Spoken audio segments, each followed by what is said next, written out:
부모와 아이를 위한 박솔의 필독서. 필요할 때 듣는 독서, 필독서에 오신 걸 오늘도 환영합니다. 잘 있었어요, 깔꿍이들? 자, 앨리스가 저번 시간에 어떤 새로운 집에 도착했어요. 근데 개구리처럼 생긴 하인이 아무리 두드려도 여긴 들어갈 수 없다, 소용없다 그랬었거든요. 아니, 남의 집에 들어갈 때는 이렇게 문도 두드리면서 아니 제가요 어디서 왔는데 어쩌고 저쩌고 설명을 하고 들어가야 될 텐데 두드려도 소용없으면 어떻게 가지? 자, 앨리스가 어떻게 그 집으로 들어가는지 우리 지켜보러 갈까요? 고고!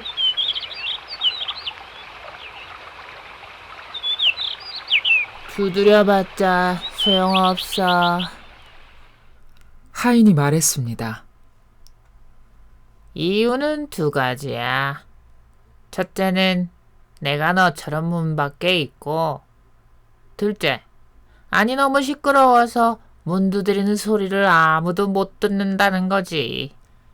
그러고 보니 아래서 괴상한 소리가 났습니다. 울부짖는 소리, 재채기 소리, 그리고 접시 깨지는 소리와 주전자 부서지는 것 같은 소리도 들렸습니다. 그럼 어떻게 해야 안으로 들어갈 수 있어요? 앨리스가 물었습니다. 꼭 들어가야 해? 그것부터 생각해 봐야지. 하인이 말했습니다.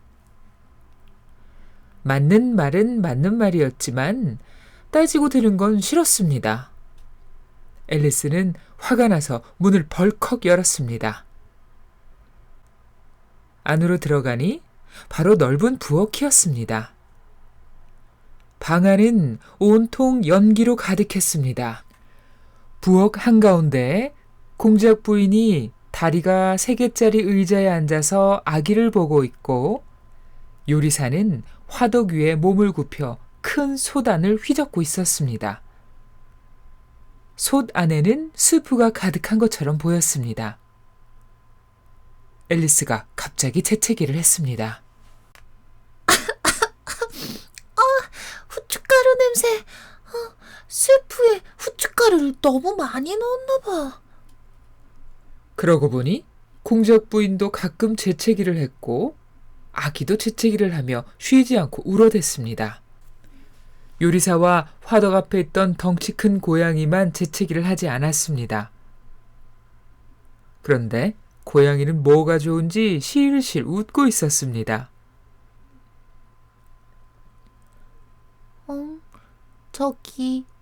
저 고양이는 왜 저렇게 웃죠?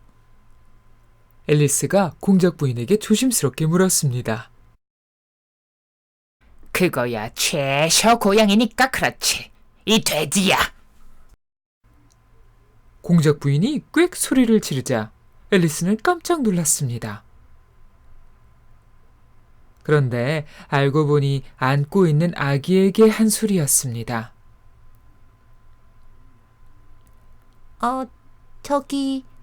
최셔 고양이가 웃을 줄도 안다는 거는 전 처음 알았어요. 앨리스가 용기를 내서 말했습니다. 고양이는 다 웃을 수 있어. 아는 게 별로 없구만. 앨리스는 공작 부인의 말투가 영 마음에 들지 않았습니다. 그런데 갑자기 요리사가 제 주변에 있던 물건들을 공작 부인과 아기에게 마구 던졌습니다. 쇠꼬챙이, 접시 등 보이는 대로 날아왔습니다. 공작 부인은 맞으면서도 별로 신경 쓰지 않았습니다. 아기는 아까부터 울고 있어서 왜 우는 건지 알 수 없었습니다. 나 아기 코 다치겠어요. 큰 냄비가 아기 코를 스치자 앨리스가 소리소리 질렀습니다. 사람들이 제 일에만 관심을 쏟으면 세상은 잘 돌아갈 거다. 요리사의 말에 앨리스가 아는 척하며 말했습니다. 그래봤자 지구가 축을 중심으로 한 번 도는데 24시간 걸린다는 사실은 변하지 않아요. 도끼라고? 어머나, 저 애의 목을 쳐! 지구의 축과 도끼의 영어 발음이 비슷해서 공작 부인은 오해를 했습니다. 그런데 요리사는 명령을 받고도 정신없이 스프만 저었습니다. 공작 부인은 아기를 달랜다며 아기를 거칠게 흔들고 소리를 질러대며 노래를 불렀습니다. 그럴 때마다 아기가 어찌나 울어대는지 노래는 틀리지 않았습니다. 자, 이제 네가 아기를 좀 달래보겠니?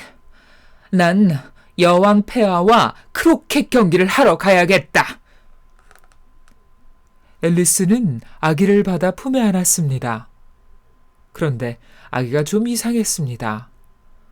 불가사리처럼 뻗어있는 팔다리를 쉴 새 없이 버둥거렸습니다.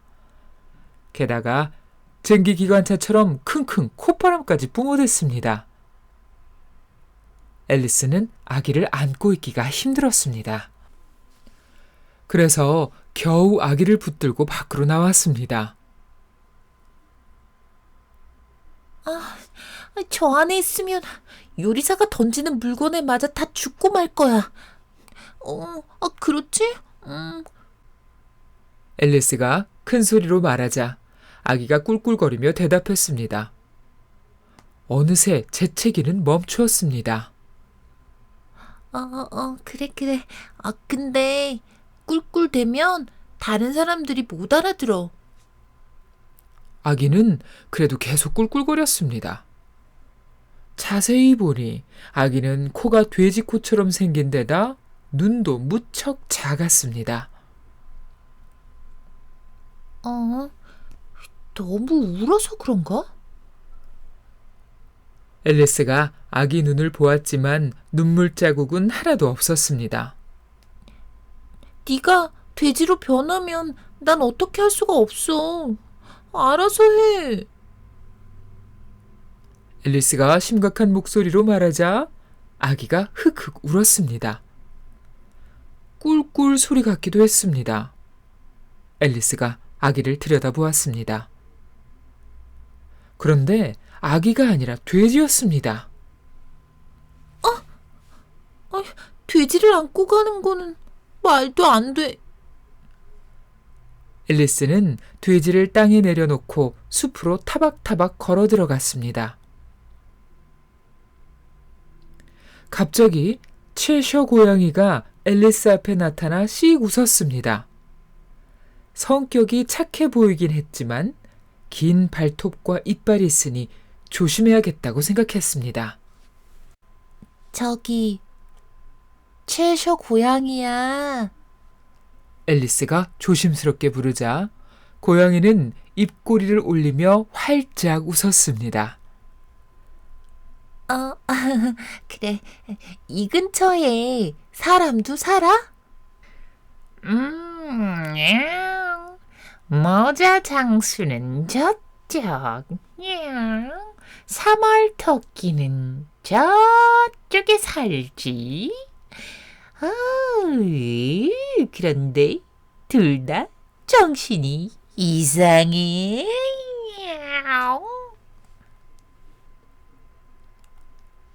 그래? 난 그런 사람들한테는 안 갈 거야. 너랑 나도 다 정상이 아니야. 그러니 이런 이상한 곳에 왔지.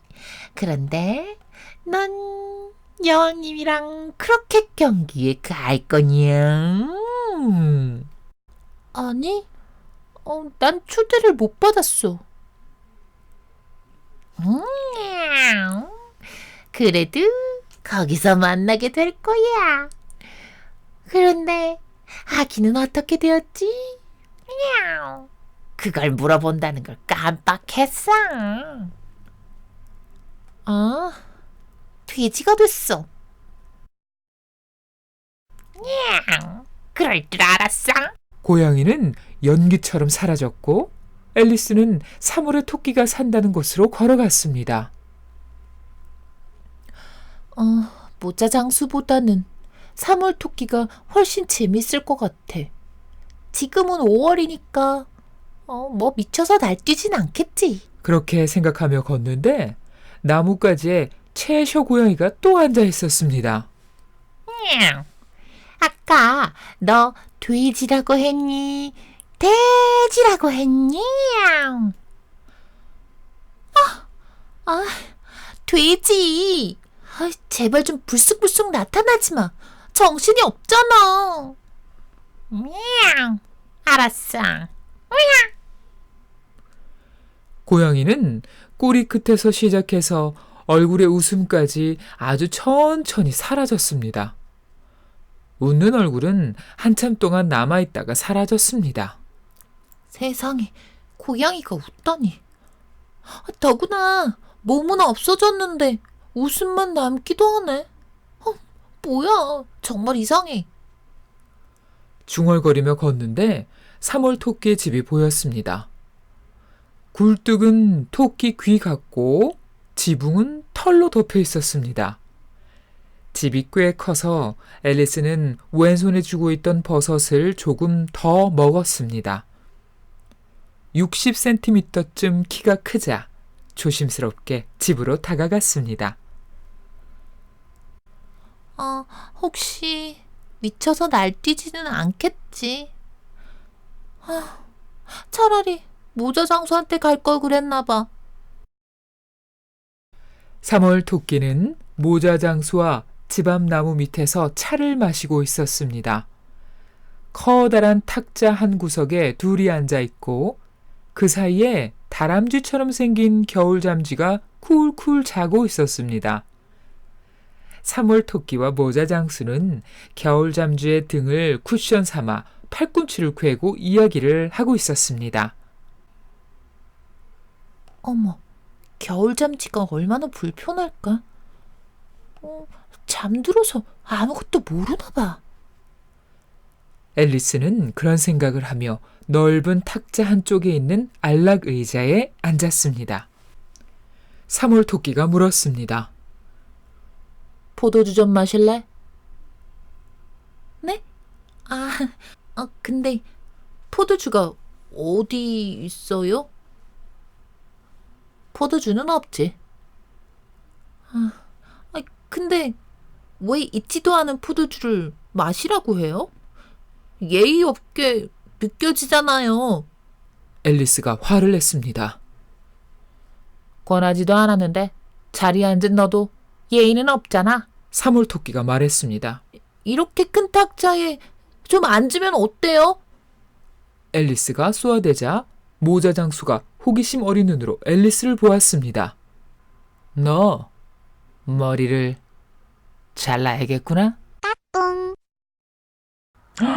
애긴 줄 알고 데리고 나왔는데 돼지였어요. 숲속으로 도망쳤는데 어떻게 된 일인지 모르겠어요. 그리고 고양이가 일러준 대로 3월의 토끼집에 도착했습니다. 거기서 모자장수, 3월의 토끼, 또 겨울잠쥐 그들을 만났는데요. 자, 우리 까꿍이들 차 한잔해요. 영국에는 이 오후가 되면 차와 과자를 먹는 다과회를 많은 사람들이 한다고 그러죠. 모자장수, 겨울잠쥐, 3월의 토끼가 이 다과회를 하면서 무슨 얘기를 하는지 다음 이 시간에 들어보도록 할게요. 이모는 다음 이 시간에 만나요. 안녕. 자, 한잔해요.